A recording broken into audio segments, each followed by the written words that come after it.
आप सभी प्यारे प्यारे कृष्ण प्रेमियों का मेरा एक बार फिर से प्यार भरा नमस्कार। मैं आप सबकी सखी कृष्ण सखी यानी कि शिवी सखी एक बार फिर से हाजिर हूँ आप सबके सामने एक और विषय लेकर, जिसमें काफ़ी ज़्यादा उत्सुक हैं लोग। कई सारे जो मेरे रेगुलर सब्सक्राइबर हैं वो पूछ रहे हैं, और भी कई लोगों के मन में सवाल होता है कि भाई भगवान को पाने के लिए, उनकी भक्ति पाने के लिए या उनको प्राप्त करने के लिए, जो मनुष्य जीवन का जो उद्देश्य है उसको प्राप्त करने के लिए हमारे अंदर व्याकुलता भगवान के प्रति बहुत होनी चाहिए। व्याकुलता भगवान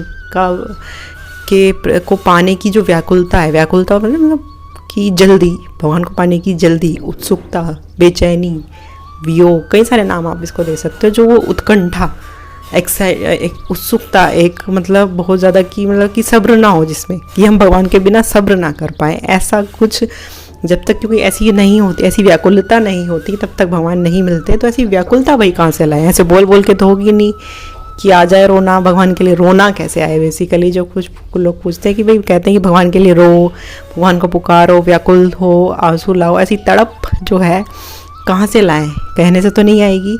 तो ऐसी तड़प कहाँ से लाएं, कैसे जगाएं कि जिससे भगवान जिसको सुन लेते हैं, जो भगवान को बुलाने के लिए पर्याप्त होती है, ऐसी तड़प कहाँ से लाएं?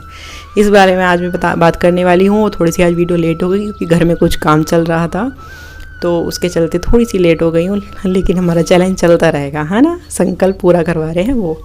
तो इस विषय में को शुरू करने से पहले मैं आप सबको बता दूं कि मैं ऐसे विषय पर ठाकुर जी से संबंधित, उनकी प्रेमा भक्ति से संबंधित वीडियो समय समय पर लाती रहती हूँ। अगर आप मेरे चैनल पर नए हैं तो मेरे चैनल को सब्सक्राइब करना बिल्कुल ना भूलें, क्योंकि आपको ऐसी इन्फॉर्मेटिव वीडियोज़ मिलती रहती हैं समय समय पर, बस मिलती रहेंगी। और अगर वीडियो अच्छी लगती है तो शेयर ज़रूर करें ज़्यादा से ज़्यादा लोगों से, है ना। तो भाई व्याकुलता की बात हो रही थी। जो भगवान कृष्ण का जो जिक्र होता है, उनकी प्रेमा भक्ति सेवा का जब जिक्र होता है तो व्याकुलता और वियोग की बात ज़रूर होती है। तो कुछ भक्तों ने कहा कि आपने कहा कि भगवान को पुकारने के लिए या व्याकुलता होना, ऐसी उत्सुकता होना बहुत ज़रूरी है ना। तो ऐसी उत्सुकता कैसे आएगी? तो वही उत्सुकता, व्याकुलता, उत्कंठा जो है, एक बार रामकृष्ण परमहंस जी ने शिष्य को कहा, उससे पूछा कि भगवान कैसे मिलेंगे। तो उन्होंने कहा कि 11 माला जप के आओ। तो 11 माला जप कर आ गए, बोले भगवान नहीं मिले। तो फिर उन्होंने कहा ठीक है, आपके 101 माला जब 108 माला जप के आओ। तो 108 माला जप के कह रहे भाई नकीम गुरुदेव अभी तक नहीं मिले। तो उसने कहा अच्छा 5000 माला जप के आओ। तो 5000 कैसे, जैसे जब पूरी कंप्लीट हो गई तब आए, तब भी भगवान नहीं मिले। तो फिर जब नहीं मिले तो गुरुदेव ने कहा कि काम करो, मेरे साथ आओ। और तो वो उसको एक नदी किनारे ले गए, और नदी में उन्होंने उसको पकड़ के उनकी गर्दन डुबो दी। और वो इतने झटपटा के निकले बाहर और कहा कि अरे गुरुदेव ये क्या कर रहे थे आप? कह रहे कि क्यों क्या हुआ था अंदर जब पानी में थे, कैसा लगा था? तो बोले कि बस ऐसा चाहिए था कि बस बाहर निकल जाओ यहाँ से किसी भी तरीके से। तो किस चीज़ की ज़रूरत महसूस हो रही थी? कहते कि ऐसा लग रहा था बस सांस आ जाए कैसे भी। तो वो बोले कि भाई ऐसा लग रहा था कि बस सांस आ जाए किसी भी तरीके से। तो बोले ठीक ऐसी बेचैनी जैसी तुमको सांस लेने की जैसी जल्दी हुई कि सांस मिल जाए किसी तरीके से, जब ऐसी बेचैनी ठीक कि भगवान मिल जाए कहीं से भी, ऐसी बेचैनी जब उत्कंठा होने लगेगी तब भगवान मिलेंगे। तो अब सवाल ये है कि भाई वो लोग कहते हैं कि भजन करो, माला करो, नाम करो। कुछ कहते हैं कि भाई रो, व्याकुल होके पुकारो, ऐसी उत्कंठा लाओ। तो बेसिकली चाहिए क्या नाम की संख्या चाहिए कि इतने लाख जप हो जाएंगे तब मिलेंगे, या ऐसी उत्कंठा चाहिए, पुकार चाहिए? तो भाई दरअसल बात यही है, दोनों चीज़ें आपस में लिंक करती हैं। लोग कहते हैं कि हमें रोना नहीं आता, पुकारना नहीं आता, हमें नहीं होती बेचैनी, भगवान के बिना हम अच्छे जी रहे हैं, हमें बेचैनी नहीं हो रही उन्हें पाने की। तो भाई ऐसी बेचैनी भी तो किसी तरीके से आएगी ना। अब कहने से तो आएगी नहीं कि हो जाए। हाँ, निरंतर अगर हम ये इच्छा रखें मन में इस चीज़ की कि हम कब ऐसे व्याकुल होंगे भगवान के लिए, काश मेरे अंदर इतनी पर्याप्त व्याकुलता हो जाए आपको पाने की कि जो आपको प्रकट करने के लिए समर्थ हो। तो ऐसी व्याकुलता पाने के लिए जब आपके अंदर के लिए बेचैनी होगी, इच्छा होगी कि ऐसी व्याकुलता मेरे अंदर आ जाए, तो इस चीज़ की भी इच्छा रखो मन में कि आपके अंदर कि कब मेरे अंदर ऐसी व्याकुलता होगी, कब मेरे प्राण व्याकुल होंगे उनके बिना। तो अगर ये इच्छा रखते रखते भी ना, केवल ये भगवत प्राप्ति का मार्ग कुछ ऐसा है। लौकिक जगत में तो आपको सिर्फ इच्छा करने से नहीं होगा कि आप सिर्फ इच्छा कर लो कि मेरा मकान हो जाए, नहीं, आपको प्रयास भी करना पड़ेगा। लेकिन यहाँ ना उल्टा है, प्रतिबिंब होता है ना, एक आध्यात्मिक जगत और ये लौकिक जगत प्रतिबिंब है। वहाँ पर जो आध्यात्मिक जो जगत है उसमें कुछ भी प्राप्त करने के लिए हमें सिर्फ इच्छा चाहिए। इच्छा करी और आपने ली, तो आपको इच्छा ही तो होनी होती भाई किसी को। कोई अगर आप निरंतर ये इच्छा रखें मन में दृढ़ कि मेरे अंदर कब ऐसी व्याकुलता आएगी जो उनको पाने के लिए पर्याप्त हो, तो आपकी ज़रूर सुनी जाएगी। और उस चीज़ को लेकर प्रार्थना कीजिए। पहला नंबर 1 ये इच्छा बनाए रखिए, उपाय कि मैं कब रहूँगा, मैं कब ऐसे व्याकुल हूँगा। इच्छा बनाए रखिए, इच्छा रखिए मन में। दूसरा, इस चीज़ की प्रार्थना कीजिए राधा रानी से कि मेरे अंदर इतनी पर्याप्त, मैंने बहुत मांगा है इस चीज़ को, मेरे अंदर इतनी पर्याप्त व्याकुलता हो जाए जो उनको पाने के लिए समर्थ हो। जितनी पर्याप्त हो उतनी दे दो। भोले बाबा से भी मैंने सावन में जल चढ़ाते हुए यही मांगी है, हर जगह यही मांगी है, इतनी व्याकुलता मिल जाए गुरुदेव से भी कि भाई जो उनको पाने के लिए पर्याप्त हो। ऐसी उनको विनती के तो आपको ज़रूर होने लगेगी। देखना अंदर से ऐसा होना लगेगा एक कि दम घुट रहा है, मन नहीं लग रहा, ऐसा सा लगने लगा, दम ही घुटना होता है। जैसे नदी के में वो सही एग्जाम्पल दिया गुरुदेव ने, ऐसा ही लगता है जैसे दम घुट रहा हो। भाई जो जिन्होंने हो सकता है जिन्होंने कुछ लोगों को एकदम ही इमोशनल फील होता है उनके प्रभु को देख के, धाम देख के, भगवान कृष्ण की कहानी सुन के, तो वो कुछ ना कुछ उनके पूर्ण जन्म के संस्कार होते हैं जब उन्होंने कुछ भजन किया हो, कुछ संबंध जोड़ा हो भगवान से, या ये इच्छा रखी हो उन्होंने भगवत प्राप्ति की, तो उनको इस जन्म में ऑटोमेटिकली इसी से शुरुआत होती है।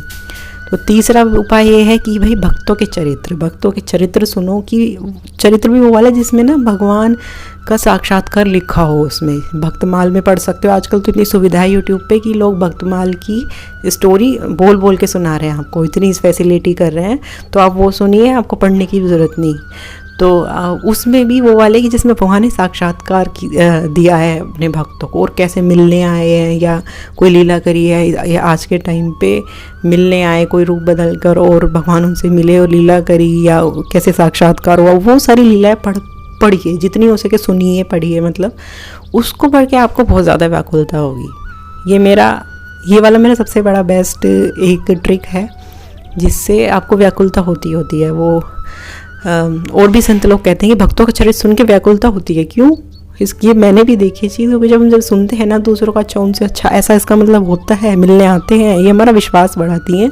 विश्वास बढ़ता है कि अच्छा उनसे मिलने आए तो हमसे ही मिलने आएंगे, तो ये एक बेचैनी उत्कंठा बढ़ाती है, तो हमसे कब मिलने आएंगे, तो एक विश्वास ये सब होता है। तो भक्त चरित्र जरूर सुनिए, और ऐसे जिसमें आपको दिखे कि भगवान ने दर्शन दिए, या ऐसे चरित्र जरूर सुनिए, है ना। और दूसरा ये कि भाई जब तक आंसू, भगवान के लिए आंसू की बात जहाँ होती है, आंसू की व्याकुलता की, तो वो आंसू उसी के हृदय में छलकते हैं जिसका हृदय सॉफ्ट हो जाता है। मैं हर बार कहती हूँ जिसका हृदय थोड़ा निर्मल होगा, सॉफ्ट होगा, उसके अंदर जब तक कहीं ना कहीं मान की परत जब तक जमी होगी, अभिमान की, या मान कह लो, मान भी अभिमान में ही आता है, मान की परत जमी होगी, या कुछ कई सारी लेयर्स काम उसकी, तब तो उसके चित्त पर इतना प्रभाव नहीं पड़ता भगवान के प्रेम का, या उनके ना होने का, उनकी एब्सेंस का उस पर उतना प्रभाव नहीं पड़ेगा। लेकिन जब वो पढ़ते, जब हम नाम करते हैं, हम कहते हैं ना ज़्यादा से ज़्यादा नाम करो, तो नाम से ये होता है कि आपका चित्त क्लीन होता है, आपका काम क्रोध की परत हल्की पड़ती हैं, तो आपका हृदय द्रवित होने लग जाता है उनके प्रेम की वार्ता सुन के, उनकी कहानियाँ सुन के, भगवान का। फिर एक टाइम पे इतनी वो परतें कमज़ोर हो जाती हैं उनकी कि आपका चित्त इतना द्रवित हो जाता है कि आप सिर्फ भगवान की कोई लीला नहीं, कुछ नहीं, उनका नाम सुनते हैं आपकी आंखों में आंसू आने लगेंगे। फिर एक समय ऐसा आएगा कि इतना द्रवित हो जाएगा आपका मन कि नाम नहीं, किसी बार उनके बारे में कुछ ख्याल आया, कुछ देख लिया उनसे रिलेटेड, तो आंसू आ गए, इतना द्रवित हो जाता है। तो ये उसके हमारी मनोस्थिति पर, हमारे अंतःकरण पर डिपेंड करता है कि आपको कैसे आंसू आ रहे हैं। तो अगर आपको चाहिए, एक तो इच्छा रखें, दूसरा भक्तों के चरित्र जरूर सुने, तीसरा खूब ज़्यादा नाम जपिए, जैसे आपका चित्त, अंतःकरण की लेयर्स जो हटेंगी, और आपका जो मन है, जो सॉफ्ट मन, जो बच्चों वाला मन जो हमारा कहीं छुप गया था यहाँ के माहौल में आते ही लौकिक जगत के, जिसने हमने कई सारी चालाकियाँ सीख ली, झूठ बोलना, हम ही तो सिखाते हैं बच्चों को झूठ बोलना, और हम कहते हैं कि नहीं, हम ही सिखाते हैं बच्चों को, नहीं ऐसे नहीं बोलते, या ये सब चालाकियाँ वो हमसे ही सीखते हैं। तो हमारा जो बच्चे जैसा मन जो था बचपन में सॉफ्ट, वो लेके आना है वापस। इसलिए कहते हैं कि भोले भाले भक्त को जल्दी नारायण मिल जाते हैं। भोले भाले के से मतलब है उसका चित्त जो है भोला भाला होता है, एक बच्चे के समान होता है। तो बच्चे वाला समान चित्त जो है वो पहले वाला जो हमारा, उसको हटाने के लिए, वापस लाने के लिए हमें नाम करना चाहिए, ज़्यादा से ज़्यादा भक्तों के चरित्र सुनने चाहिए और भगवान से अनुरोध करते रहना चाहिए, है ना। और कल एक विषय लेके आऊँगी भाई, आप राधा रानी की कृपा ज़्यादा ज़रूरी है या गुरु की कृपा ज़्यादा ज़रूरी है, इस बारे में विषय में कल बात करेंगे। अभी के लिए इतना ही। जो लोगों ने पूछा था वो उस बारे में मैंने आपको इन्फॉर्मेशन दी है। वीडियो अच्छी लगी ज़्यादा से ज़्यादा लोगों को शेयर करो और चैनल को सब्सक्राइब करना बिल्कुल मत भूलना। और जो मेरे बहुत ज़्यादा शुभ चिंतक हैं, जो मुझसे बहुत प्रेम करते हैं, बहुत लगाव रखते हैं, उनको मेरे ठाकुर जी की तरफ से बहुत सारा प्यार, है ना।